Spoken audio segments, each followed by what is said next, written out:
ইলিশ শুধু একটা মাছ নয়, এ একটা আবেগ, একটা ঐতিহ্য, বাঙালি সংস্কৃতির এক অবিচ্ছেদ্য অঙ্গ। পদ্মার ইলিশ, মেঘনার ইলিশ, নদীর স্বাদ মাখা এই মাছটির সঙ্গে জড়িয়ে আছে অসংখ্য গল্প, কবিতা, স্মৃতি। আর সেই মাছ যখন সুগন্ধি পোলাও চালের সাথে মিশে একাকার হয়, জন্ম নেয় অতুলনীয় ইলিশ পোলাও। রাজকীয় ঐতিহ্যের ধারক এই ইলিশ পোলাও আজ বিভিন্ন উৎসব অনুষ্ঠানে, পারিবারিক আয়োজনে বাঙালির খাদ্য তালিকার প্রধান আকর্ষণ। আজ আমরা জানব এই ইলিশ পোলাও রান্না করার সহজ প্রণালী ও এর ঐতিহাসিক পটভূমি। বাংলার ঐতিহ্য ও সংস্কৃতির সাথে ওতপ্রোতভাবে জড়িত ইলিশ মাছ প্রাচীন কাল থেকেই বাঙালির খাদ্য তালিকায় এর বিশেষ স্থান রয়েছে। মনে করা হয় মোগল আমলে রাজকীয় রন্ধনশালায় ইলিশ পোলাও রান্নার প্রচলন শুরু হয়।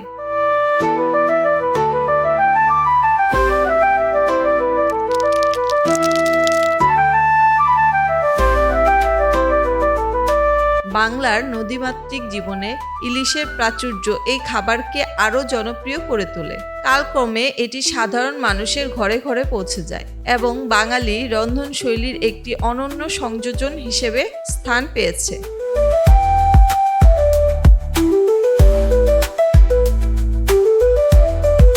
হ্যালো ভিউয়ার্স, আসসালামু আলাইকুম। কেমন আছেন সবাই? আশা করছি ভালো আছেন। আজকে আমি রান্না করব অতি পরিচিত ও ঐতিহ্যবাহী ইলিশ পোলাও। চলুন দেখে নেই ইলিশ পোলাও রান্নার উপকরণ। ইলিশ মাছ 2টি, মাঝের অংশ 1 কেজি ওজনের, পোলাওর চাল 3 কাপ, পেঁয়াজ কুচি 4-5টি মাঝারি সাইজের, আদা 4 টুকরা 1 ইঞ্চি সমান, পেঁয়াজ বেরেস্তা 2 টেবিল চামচ, বাদাম 1/2 কাপ, টক দই 1/2 কাপ, গরম মশলা গুঁড়া 1 চা চামচ, তেজপাতা 2টি, এলাচ 4-5টি, দারচিনি 1 টুকরা, কাঁচামরিচ 10-12টি, ঝাল অনুযায়ী কম বেশি করা যাবে, তেল 1/2 কাপ, ঘি 2 টেবিল চামচ, পানি 4 কাপ, দুধ 1 কাপ, লবণ স্বাদমতো, চিনি 1 চা চামচ। ইলিশ ম্যারিনেট করব। ইলিশ মাছ পছন্দ মতো করে কেটে নেব ও ভালো করে ধুয়ে একটা সাইডে রেখে দেব। প্রথমে আমরা পেঁয়াজগুলি কুচি করে নেব।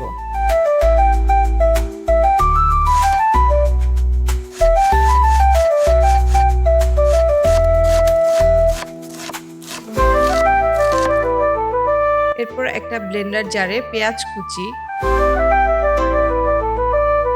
বাদাম,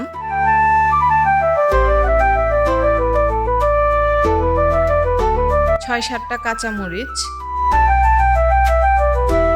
আদা, বেরেস্তা, টক দই ও লবণ দিয়ে ব্লেন্ড করে নেব।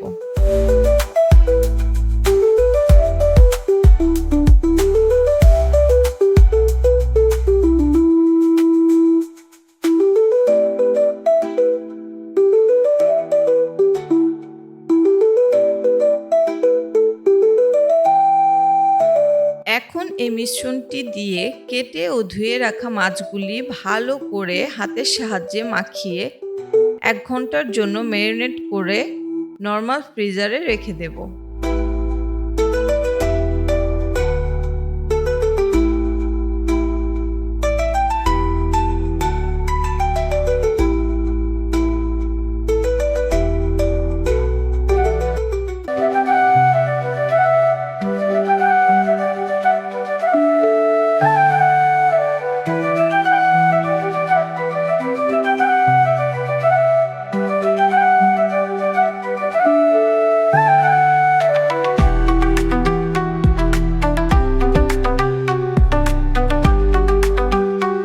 একটি পাত্রে 1 কেজি পরিমাণে চাল পানি দিয়ে ভালো করে ধুয়ে পানি ঝরিয়ে একটা সাইডে রেখে দেব।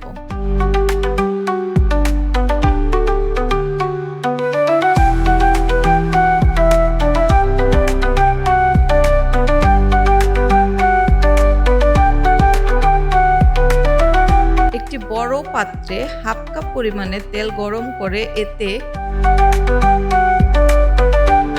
2টি তেজপাতা, 4-5টি এলাচ, 1 টুকরা দারুচিনি দিয়ে কিছুক্ষণ ভেজে নেব।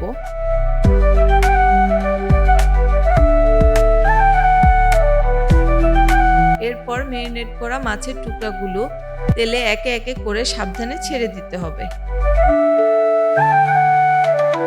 এবং উপর থেকে বাকি ম্যারিনেশনের মিশ্রণটি ঢেলে দিতে হবে।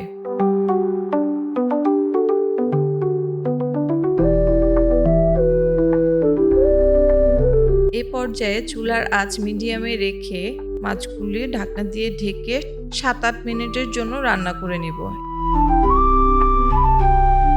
এরপর ঢাকনা খুলে মাছের টুকরাগুলো উল্টে দিয়ে আবার 7-8 মিনিটের জন্য ঢাকনা দিয়ে ঢেকে রান্না করে নেব।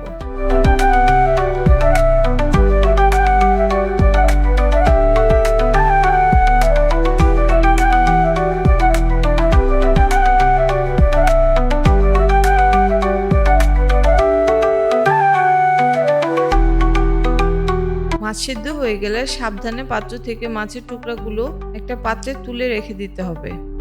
এবার আমরা মশলাটা ভালো করে নেড়েচেড়ে কিছুক্ষণ রান্না করে নেব।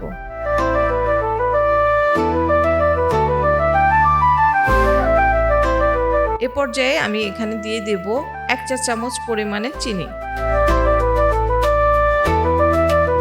চিনি দিয়ে ভালো করে নেড়েচেড়ে কিছুক্ষণ রান্না করে নেব। এখন আমি এতে দিয়ে দিব 1 চা চামচ পরিমাণে গরম মশলা গুঁড়া। গরম মশলা গুঁড়া দিয়ে ভালো করে নেড়েচেড়ে কিছুক্ষণ রান্না করে নেব।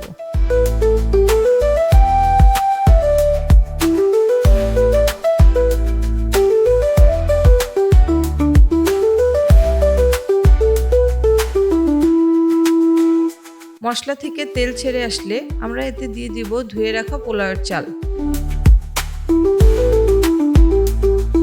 চাল দিয়ে আমরা মশলার সাথে চালটা ভালো করে ভেজে নেব।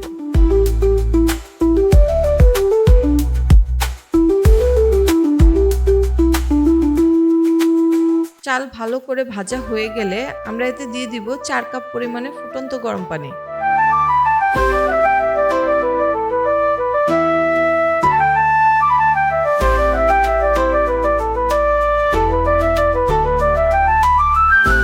ও 1 কাপ পরিমাণে লিকুইড দুধ।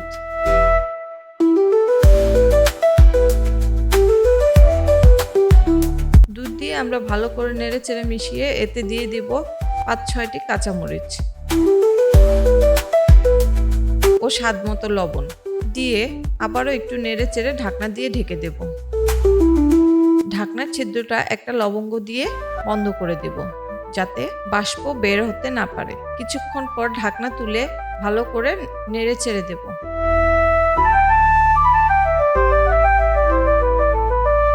এ পর্যায়ে চুলার আঁচ হাই হিটে রাখতে হবে।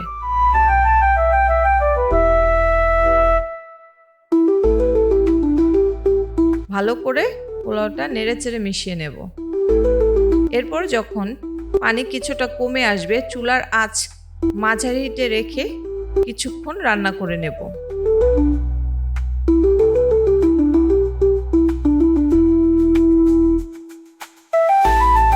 কিছুক্ষণ পর যখন পোলাওয়ের পানি একবারে চালের গায়ে লেগে আসবে তখন চুলার আঁচ লো করে ঢাকনা দিয়ে কিছুক্ষণ দমে রেখে দেব। কিছুক্ষণ দমে রাখার পর ঢাকনা তুলে ভালো করে নেড়েচেড়ে মিশিয়ে অর্ধেকটা পোলাও একটা বাটিতে উঠিয়ে নেব।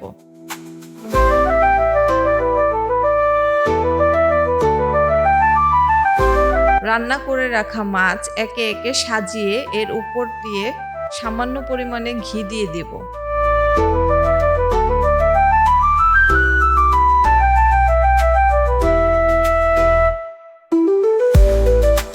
এরপরে উঠিয়ে রাখা পোলাওগুলো মাছের উপরে সমান করে ছড়িয়ে দেব।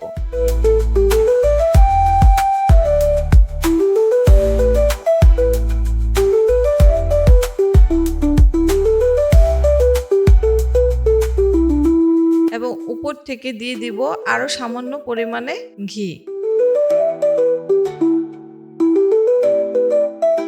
বেরেস্তা দিয়ে ঢাকনা দিয়ে ঢেকে কিছুক্ষণ দমে রেখে দেব। রান্না হয়ে গেল আমাদের ঐতিহ্যবাহী ইলিশ পোলাও।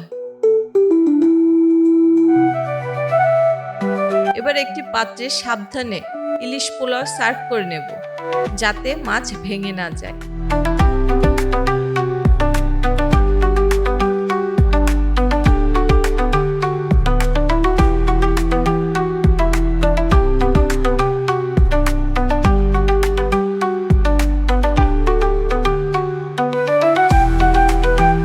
দিয়ে শসা, গাজর ও পেঁয়াজ দিয়ে ড্রেসিং করে গরম গরম ইলিশ পোলাও প্রিয়জনকে সার্ভ করুন।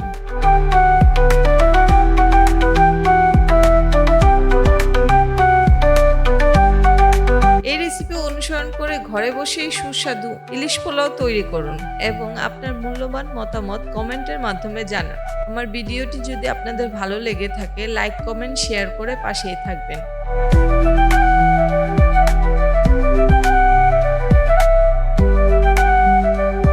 Happy cooking! Thanks for watching!